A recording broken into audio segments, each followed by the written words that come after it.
Hi dears, welcome back to our channel. അപ്പോൾ നമ്മൾ ഇന്ന് സ്റ്റാൻഡേർഡ് ഫോർമുലാസ് ആണ് നോക്കുന്നത് കുർത്തിയുടെ. അപ്പോൾ കഴിഞ്ഞ ദിവസങ്ങളിലായിട്ട് നമ്മൾ ഒരു സിമ്പിളായിട്ടൊരു കുർത്തി കട്ടിങ്ങും സ്റ്റിച്ചിങ്ങും കാര്യങ്ങളൊക്കെ പഠിച്ചിട്ടുണ്ടായിരുന്നു. അപ്പോൾ ഈ ഒരു ഡ്രോയിങ് നിങ്ങൾക്ക് കാണുമ്പോൾ മനസ്സിലാവുന്നുണ്ടാവും, കുർത്തിയുടെ നമ്മൾ മാർക്ക് ചെയ്യുന്നതും കട്ട് ചെയ്യുന്നതൊക്കെ പഠിച്ചതാണല്ലോ. എങ്കിലും ഞാൻ ആദ്യമായിട്ട് നമ്മുടെ വീഡിയോസ് കാണുന്ന ആരെങ്കിലും ഉണ്ടെങ്കിൽ അവർക്കൊന്ന് മനസ്സിലാവാൻ വേണ്ടിയിട്ട് ജസ്റ്റ് ഒന്ന് പറയുകയാണ്.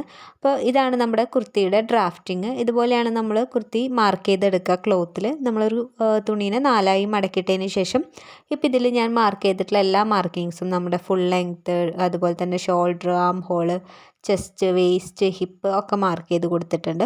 അപ്പോൾ ഓരോന്നും മാർക്ക് ചെയ്ത് കണ്ടപ്പോൾ മനസ്സിലായിട്ടുണ്ടാവും എന്ന് വിചാരിക്കുന്നു. നമ്മുടെ ഷോൾഡർ തന്നെയാണ് നമ്മൾ ആം ഹോളായിട്ടൊക്കെ കൊടുത്തിട്ടുള്ളത്. പിന്നെ നമ്മൾ ഇവിടുന്ന് ഷോൾഡറിൻ്റെ അവിടേക്ക് ചെസ്റ്റിൻ്റെ ലെങ്ത്ത് മാർക്ക് ചെയ്തു. അതിനുശേഷം ചെസ്റ്റിൻ്റെ വിഡ്ത്ത് മാർക്ക് ചെയ്യുക. അതേപോലെ തന്നെ വേസ്റ്റിൻ്റെ ലെങ്ത്ത് മാർക്ക് ചെയ്യുക, വേസ്റ്റിൻ്റെ വിഡ്ത്ത് മാർക്ക് ചെയ്യുക. ഓക്കെ, അപ്പോൾ ചെസ്റ്റും ഹിപ്പും നമ്മൾ മാർക്ക് ചെയ്ത് കഴിഞ്ഞാൽ അതിൻ്റെ രണ്ടിനും സെൻറ്റർ പോർഷനിലായിട്ടായിരിക്കും നമുക്ക് വേസ്റ്റ് വരിക കേട്ടോ. ഓക്കെ, അപ്പോൾ നമ്മൾ വേസ്റ്റിൻ്റെ ഈ ഒരു പോയിൻ്റ് നമ്മൾ മാർക്ക് ചെയ്തിട്ടുണ്ട്.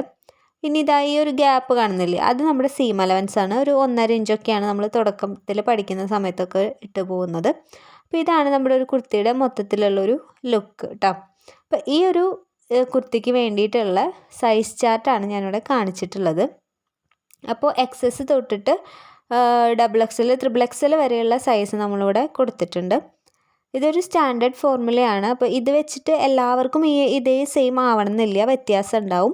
ഓരോ ആൾക്കാരുടെയും ബോഡി ടൈപ്പ് അനുസരിച്ച്, വണ്ണം ഉള്ളതനുസരിച്ച് അല്ലെങ്കിൽ വണ്ണം കുറവുള്ളതനുസരിച്ച് ഒക്കെ നമ്മൾ ഈ പറയുന്ന മെഷർമെൻറ്റ്സിൽ വ്യത്യാസം ഉണ്ടാവാം. പക്ഷേ നമ്മളിപ്പോൾ പറയുന്ന പോലെ തന്നെ ഇപ്പോൾ നമ്മൾ ഷോപ്പിൽ നിന്നൊക്കെ ഒരു ഡ്രസ്സ് എടുക്കുകയാണെങ്കിൽ നമ്മൾ എങ്ങനെയാണ് എടുക്കുക, small size, medium size, large size എന്നൊക്കെ പറഞ്ഞിട്ടാണ് എടുക്കുക അല്ലേ. അപ്പോൾ അവർ ആ ഡ്രസ്സ് എങ്ങനെയാണ് മേക്ക് ചെയ്യുന്നത്, ആ ഒരു സ്റ്റാൻഡേർഡ് ഫോർമുല വെച്ചിട്ടാണ് ചെയ്യുന്നത് അല്ലേ. അല്ലാതെ ഓരോരുത്തർ അളവെടുക്കാൻ നമുക്ക് പറ്റില്ലല്ലോ. അപ്പോൾ ഒരു മീഡിയം സൈസ് എന്ന് പറയുമ്പോൾ ഈ ഒരു മെഷർമെൻറ്റ് വെച്ചിട്ട് ഒരുപാട് ഡ്രസ്സ് അവർ ചെയ്യണം. നമ്മളതെടുത്തിട്ട് നമ്മൾക്ക് എന്തൊക്കെ ഓൾട്രേഷൻസ് വരുത്തണോ അതിനനുസരിച്ച് മാറ്റിയിട്ട് നമ്മളത് യൂസ് ചെയ്യുന്നു, അല്ലെങ്കിൽ എക്സാക്റ്റ് ഫിറ്റായിട്ട് കിട്ടുന്നു അല്ലേ. അപ്പോൾ ഇത് ആ ഒരു രീതിക്കാണ് നിങ്ങൾ എടുക്കേണ്ടത്. നമ്മളെപ്പോഴും ഡ്രസ്സ് ചെയ്യുന്ന സമയത്ത് നമ്മൾ ആ ഒരു കസ്റ്റമറുടെ കറക്റ്റായിട്ടുള്ള മെഷർമെൻറ്റ്സ് എടുത്തതിന് ശേഷം മാത്രമാണ് ചെയ്യുന്നത്. പക്ഷേ ഇത് എന്ന് പറയുന്നത് ഒരു സ്റ്റാൻഡേർഡ് ഫോർമുല നമ്മളെപ്പോഴും പഠിച്ചു വെക്കുക. ഇൻ കേസ് എന്തെങ്കിലും ഒരു സമയത്ത് നമുക്കിത് യൂസ്ഫുൾ ആവാം. മേ ബി നമ്മൾ എഴുതി വെച്ചത് പോവുകയോ അല്ലെങ്കിൽ ഇപ്പോൾ നിങ്ങൾ റെഡിമെയ്ഡ്സ് ചെയ്യുമോ അങ്ങനെ എന്തെങ്കിലുമൊക്കെ ചെയ്യുന്ന സമയത്ത്, ഇപ്പോൾ റെഡി ടു വെയർ ഡ്രസ്സസ് ചെയ്യുന്നൊക്കെ സമയത്ത് നമുക്ക് ഈ ഒരു സ്റ്റാൻഡേർഡ് ഫോർമുലാസൊക്കെ യൂസ് ചെയ്തിട്ട് ചെയ്യാനായിട്ട് പറ്റും. ഓക്കെ, അപ്പോൾ ഈ ഒരു ഇത് എല്ലാവരും ഇതുപോലെ വരച്ച്, ഇതുപോലെയൊക്കെ ടേബിളൊക്കെ വരച്ച് സെറ്റായിട്ട് എഴുതി വയ്ക്കാം. നമുക്ക് ഏതെങ്കിലും ഒരു ഡ്രസ്സ് ചെയ്യുന്ന സമയത്ത് നമുക്ക് പെട്ടെന്നൊരു സൈസ് വേണ്ടി വന്നു കഴിഞ്ഞാൽ നമുക്ക് ഈ ഒരു ഫോർമാറ്റ് വെച്ചിട്ട് ചെയ്യാവുന്നതാണ്. ഓക്കെ, പിന്നെ നമ്മുടെ സ്റ്റിച്ചിങ് ക്ലാസ്സിൻ്റെ ഫസ്റ്റ് ക്ലാസ്സുകളിൽ നമ്മൾ ഒരുപാട് തിയറി പോർഷൻസ് പറഞ്ഞിട്ടുണ്ടായിരുന്നു. അപ്പോൾ ആ സമയത്തൊക്കെ ഞാൻ എങ്ങനെയാണ് ചെസ്റ്റിൻ്റെ കാൽക്കുലേഷൻ, അതുപോലെ നെക്ക് വിഡ്ത്തിൻ്റെ കാൽക്കുലേഷൻ, ഷോൾഡറിൻ്റെ കാൽക്കുലേഷൻ, അങ്ങനെ ഓരോ കാൽക്കുലേഷൻസ് ആയിട്ട് നമ്മൾ ചെയ്ത് പോയിട്ടുണ്ട്.